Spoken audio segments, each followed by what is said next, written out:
are Locked On Packers, your daily Green Bay Packers podcast.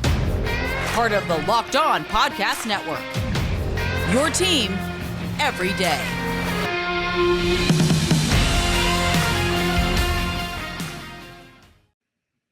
You are Locked On Packers, part of the Locked On Podcast Network, your team every day. I'm Peter Bukowski, and I cover the Packers for The Leap, a newsletter I would love for you to subscribe to. You can follow me on Twitter, Peter_Bukowski. Follow the podcast on Twitter, Locked On Packers. Like us on Facebook.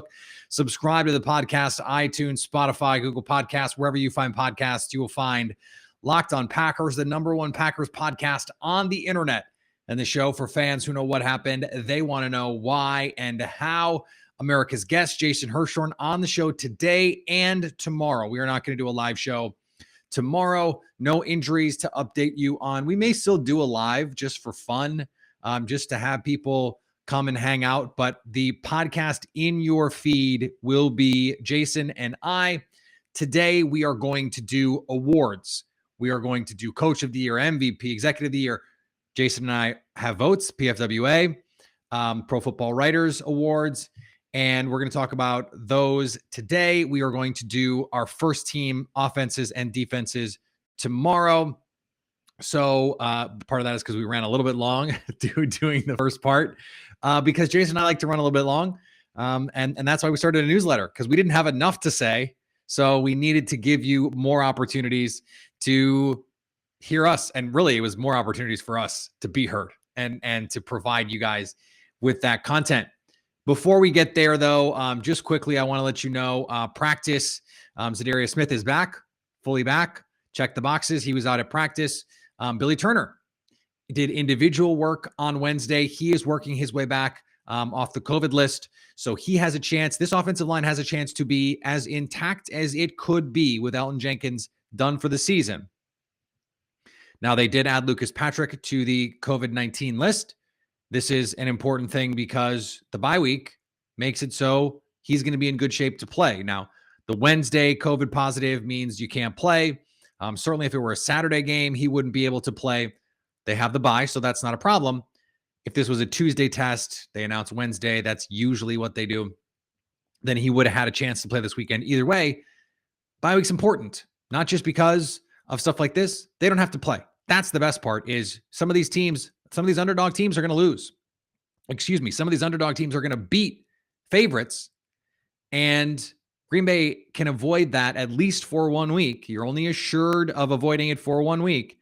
And so for them to be getting this healthy is pretty remarkable. So what we're going to do with the awards with Jason and I is do it through a Packers lens. Are there Packers involved in this? Did we consider Packers? And then talk broadly about some of these awards, some of these spots on our list. And so for the Packers, I like where they are because they're bringing 3 guys who, if they had been on the field all season, would probably have been on these lists. Before we get to Jason, let's talk about our friends at onlinegambling.com. Plenty of opportunities for you to make your picks. Playoff football is the best when it comes to gambling. Week 18, it starts because you're getting the playoff spots. It feels like a playoff game. You have the opportunity to get the most info by going to onlinegambling.com. Keep an eye on there for all of the information that you need. They're trying to make you feel like you have an advantage. Get the edge that other gamblers aren't getting, and you're going to have fun. And guess what? You're going to have a lot more fun when you win. Guess how you win? You get the best data, the best information available, and that is at onlinegambling.com. So make sure you visit onlinegambling.com/NFL for your latest gambling news, tips, and info to beat the odds and give you the edge throughout the playoffs. That's onlinegambling.com/NFL to make the most of this year's playoffs. We are joined now by America's guest. You can find him on The Leap. You can find him all over the internet, writing about the NFL, writing about the Green Bay Packers. Jason Hirschhorn, my friend and yours. Jason, how are you? I'm doing well, Peter. I'm glad that you were able to get me back on so soon after. I noticed you'd been getting in the habit of pushing me off for like a month and a half plus at a time.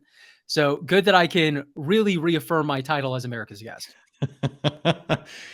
That is not true. I never brush you off. Anytime you ask to come on, you are always coming on. And this time, the last time you came on, I reached out to you and said, "Hey, it's been a while. Please come back on." So let the record reflect, please, Your Honor. Yeah, when Lily and the other ones can't come on, I suppose you do come to me. That's enough. All right, we are going to do awards and our PFWA ballots. We are going to do this in two parts. We're going to do the big awards and defense today, mostly focused around players who have a consideration on the Green Bay Packers, because we are, after all, a Packers show. But we're going to do our full ballots such that we have them finished at this point. They're not due for another couple days here, so we do have some time to finish them. But Jason and I have gone ahead and done what we can here. Let's start with the big award. Bad guy of the year. Most valuable vaccinated player. Jason, who did you go with? Well, the answer is Aaron Rodgers. And I think you and I have made various versions of this argument in other forums, including The Leap, including on social media. And I think it's fair to say that this season has not been as good for Aaron Rodgers as it was in 2020 or in 2011, his first MVP season. But that's not the sole consideration. It's relative to the competition. And I think this says a lot about the field, because we know voters, and we're not just talking about for the PFWA awards, they don't like repeat winners of the MVP award. They usually like to go in different directions. And there's arguments for or against that approach. But that Rodgers is back in serious consideration, if not the literal front runner, says that really nobody else who could be a consideration for this award really made a compelling argument. What I think is also really fascinating, because I mean, we know that over the years, you are held to previous standards, right? So even if you have an awesome season, if you had a season where you were incredible the season before, usually voters, to your point, are just not as interested in voting for you. And by no measure, basically, is Aaron Rodgers as good in 2021 as he was in 2020. And yet he is the favorite to win this award. What I find interesting is, when I would like go over the advanced metrics, EPA per play and completion percentage above expectation, he was consistently through the second half of the season, especially leading the entire league in all those metrics, and yet wasn't as good as the year before. I don't think we can dock him because the league as a whole offensively came down, right? I mean, that's not, we only have the data in front of us, which is the 2021 season, to compare it to. Yeah, and that was going to be my next point, is that offenses across the league have struggled relative to what they did in 2020 and to a certain degree in 2019. So this is a league-wide phenomenon, and relative to what the league is doing, Rodgers is still far and away the best option for this. So yeah, we can in a vacuum compare 2021 Rodgers and 2020 Rodgers and see that it's not a one-to-one comparison, but again, 2020 Rodgers does not have to play in the 2021 NFL with those defenses. They are performing much better this season. So I think in context, when you're looking at it within the season, Rodgers has still been very impressive. Not 2020 impressive, but still very impressive. So the offensive player of the year is interesting because you and I view this differently.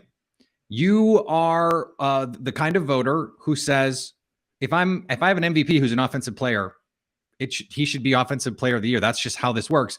I have come to the conclusion that because quarterbacks are so disproportionately valuable, that they are just the MVP every year, a quarterback. And so let's reward an offensive player, if there's a deserving one, for being superlative at what he does.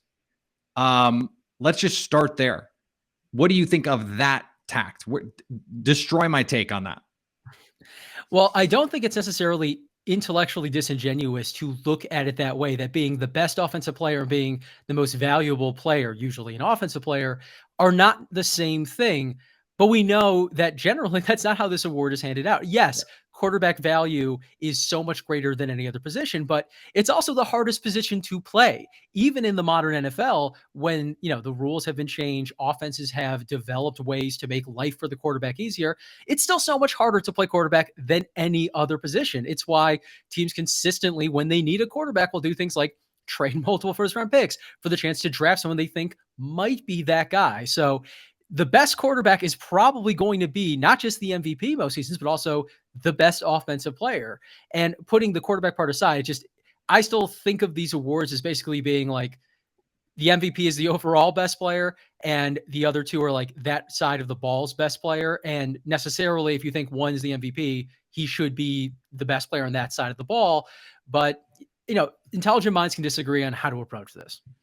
All right. Well, luckily we do not have intelligent minds on this podcast today, so that is what we have to deal with here. If you viewed it the way that I viewed it, do you have a take? I'll tell you who I'm voting for, but do you have an idea do you think someone else would be worthy if you viewed it the way I viewed it? It's really hard to say because, and I think we're going to get into a version of this conversation when we get to the position group that I think that you're going to be discussing, or at least one of them. So I'll hold my thoughts until we get there, but I do have a slight suspicion as to where you're going. So I don't know if you are. I'm voting for Jonathan Taylor. That's what I thought you were. I had a strong suspicion, having seen your tweets throughout the years, that Jonathan Taylor was going to make an appearance on this list, and not just for running back. And I will never vote for Jonathan Taylor for MVP. Just not going to happen. He didn't have even say a better season than Derrick Henry a few seasons ago when he rushed for 2,000 yards. But his value to the Colts, if he didn't create offense for them, they were screwed. And I wanted to reward the season that he had. We talk about quarterbacks dragging teams to the playoffs. He dragged them to the precipice of the playoffs with the decrepit body of Carson Wentz under center. And so I just wanted to reward that season. Defensive player of the year, I'm also going to have to sell you on this one. I picked Micah Parsons. And I picked Micah Parsons, the 13 sacks, 65 pressures via Sports Info and Solutions.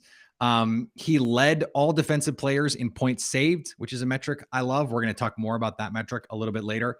That defense took off because Micah Parsons is on it.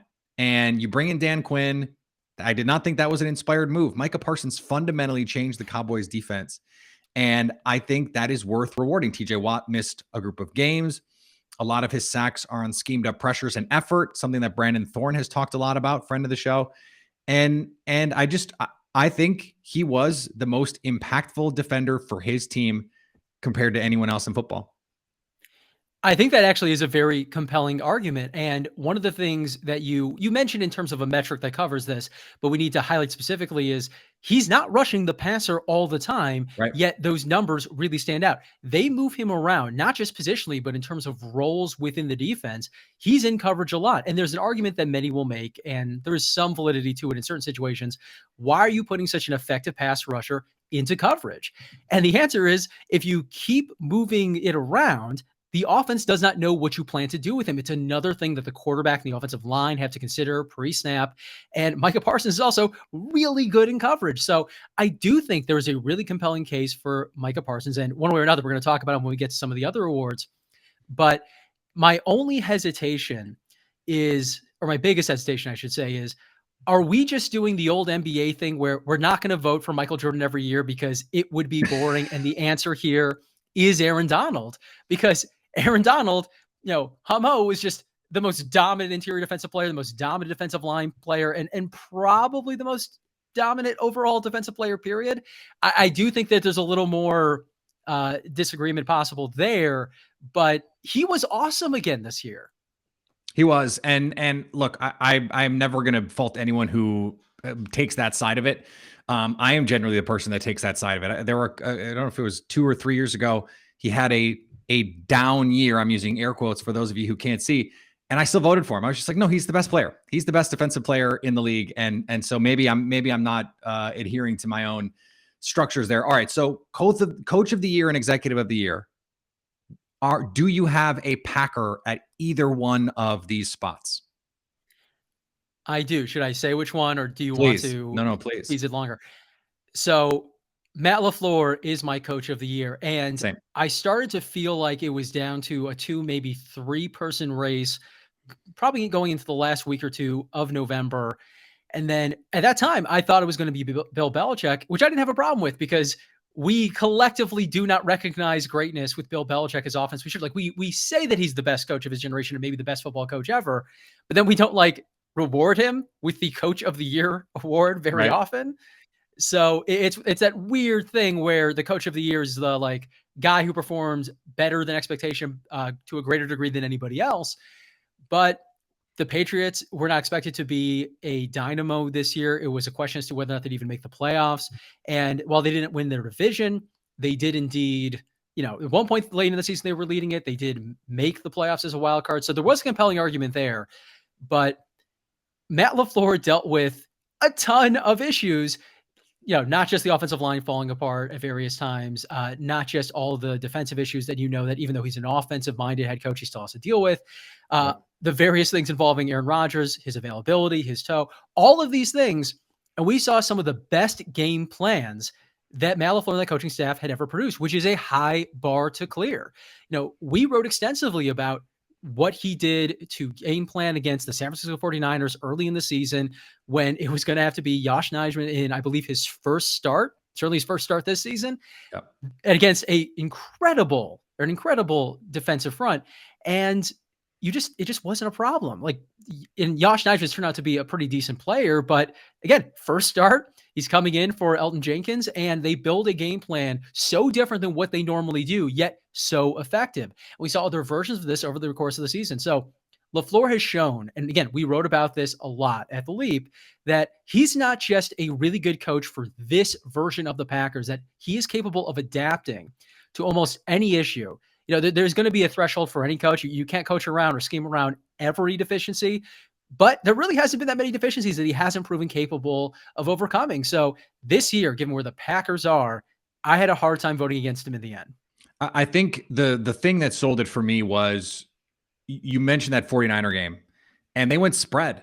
They went 5 wide. Now, not 5 receivers, but they went empty a lot. They used that chip release, and that couldn't have been more different from how he attacked Arizona, where they went heavy, where they ran the ball, where it was the Randall Cobb show. I mean, they still went empty because that's what they do with Aaron Rodgers, but the totally different personnel, different issues, and they were able to make it work without Devontae Adams, without MVS, without Allen Lazard.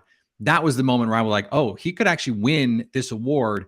And the offensive line stuff never got better. We were like, well, when David Bakhtiari gets back. Oh, when Josh Myers get back. Well, they never got back. And then you lose Randall Cobb for the rest of the season. So I'm with you all the way. I think there is a compelling case, and it looks like Mike Vrabel is going to win it. He is the favorite right now. I don't know that that's the right thing, but that's... Can we talk about that for a second? Yeah. It's not that I'm trying to bury Mike Vrabel with what I'm about to say, but the AFC is really, really down. And yeah, and the AFC South especially sucks. Yes. And they overcame the loss of Derrick Henry, who is the fulcrum of that offense. That matters. But how much do you want to credit a team or a coach with kind of Cosmo Kramering their way into the number 1 seed? I mean, the advanced metrics support this. This is the worst number 1 seed, or by like DVOAs in particular, the worst number 1 seed a conference has ever had, at least during that era of DVOA. So, they overcame issues. You can't, eliminate the fact that Mike Vrabel was a part of that. But I also feel like I think it was like 5 or 6 years ago when the Dallas Cowboys finished with one of the top seeds and Jason Garrett won the award. And I'm not trying to say Mike Vrabel is Jason Garrett. My point is, I think sometimes we look at the seeds and we sort of forget the context and forget what these coaches are or not actually contributing, and we let that guide the vote. Whereas Matt LaFleur had a much harder job. Not that Vrabel's job was not difficult, but LaFleur had to do more to overcome the issues, and he did. And for that reason, I think he's the correct choice. I'm with you. And do you have, like, if we expanded, well, just tell me, who is your executive of the year? It's Bill Belichick. That's who I have. How close were you to considering Brian Gutekunst?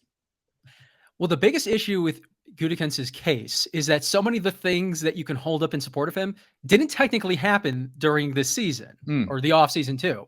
Like Josh Nijman being the number 3 option left tackle and working out is great. And it speaks to what Brian Gutekunst in the front office has done. they brought him in, several years ago, and the coaching staff developed him, and all of that is true. But it's kind of hard for me to sort of credit Gutekunst in 2021 for that. And some people will say that you can include that context. Some people say you can't, and I don't really know which one is the right answer. But we saw from where the Patriots were at the end of the 2020 season to what they are now, a significant turnover in personnel. And even though not all of those moves worked amazingly, and you could argue in many cases they paid more than they should have, I mean, they have a rookie quarterback who, even if they're very limited in terms of what they call for him, is overall playing reasonably well. That's not easy to say for any rookie quarterback. I think like Justin Herbert and recent quarterbacks have sort of spoiled us on that. And they've cobbled together a pretty effective offense without really any field-tilting weapons. They have a lot of good, capable players, but no one who the opposing defense has to fixate on. And that's because of all the various things that Belichick and that team have done this offseason to enhance the roster. Also the defensive moves. Matt Judon didn't really crack the defensive player of the year conversation, but his numbers are pretty good. They picked him up. They paid a lot for him, but it has proved to be money well spent, at least through 1 year. So you add all that together, and just in the context of 2021, I think that's a stronger case. Let me make Bill Belichick was my vote too, but let me make the Gutekunst case. So Randall Cobb is GM Aaron Rodgers. So I'm going to take that out of the equation for a second. Russell Douglas has come in and played at an extremely high level at cornerback. They took him off a practice squad. He has won them games, like sealed the Cardinals game, pick 6 against the Lions, huge moments in big games for Green Bay. That is one of the best in-season acquisitions, probably the best in-season acquisition in the league. And Devondre Campbell has to be the best August acquisition in the league. He's come in and played at an all-pro level. And then you add in, they didn't get the top level production from Josh Myers and Amari Rodgers and some of those other guys, but Eric Stokes came in and took over that cornerback role and has been outstanding. His rookie season has stabilized that cornerback room with Kevin King having the injuries, Jair Alexander having the injuries. If you look at just those 3 guys, I think that is a pretty big win for someone like Brian Gutekunst. To your point, a lot of the stuff that makes this team what it is has come from previous seasons, the depth that was built along the offensive line, or A.J. Dillon coming in and giving them huge opportunities, Josiah DeGuara coming in and stepping in with Big Bob Tunyon going down. That's previous year stuff. But I think there is a case for Brian Gutekunst, even if I don't think he is the deserving winner. Yeah, I co-sign all of that. And, it has been a tremendous campaign, especially consider where it started for Brian Gutekunst, right?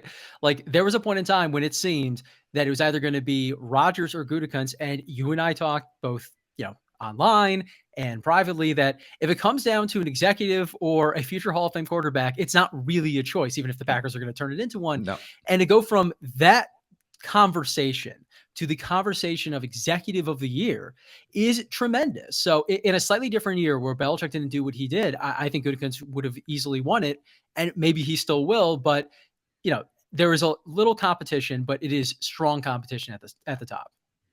All right, we have already run long, which is what we always do when we have Jason on. We are going to go through our awards or our ballot with the Packers players who we had in discussions or who we voted for in terms of the first team offense and defense. We will have that on the podcast for you tomorrow. All right, I want to thank Jason for joining us on the show today. He'll be back tomorrow, and we will have even more fun putting together our first team lists. Some Packers.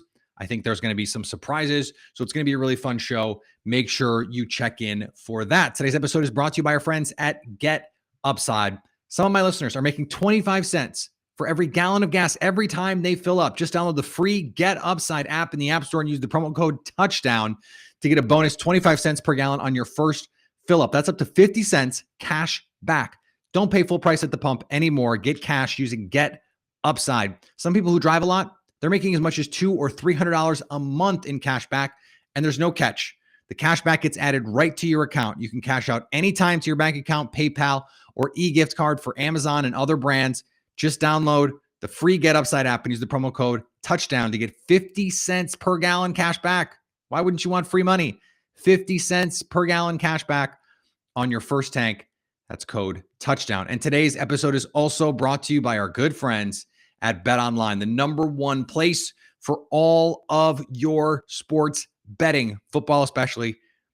Like I said, football, the NFL playoffs, the best time to be gambling. New updated website, desktop and mobile. Sign up today and get a 50% welcome bonus on your first deposit. Just use the promo code Locked On to get started. From football, basketball, hockey, boxing, and UFC, right down to your favorite Las Vegas casino games. Don't wait to take advantage of all the amazing offers available to you for 2022.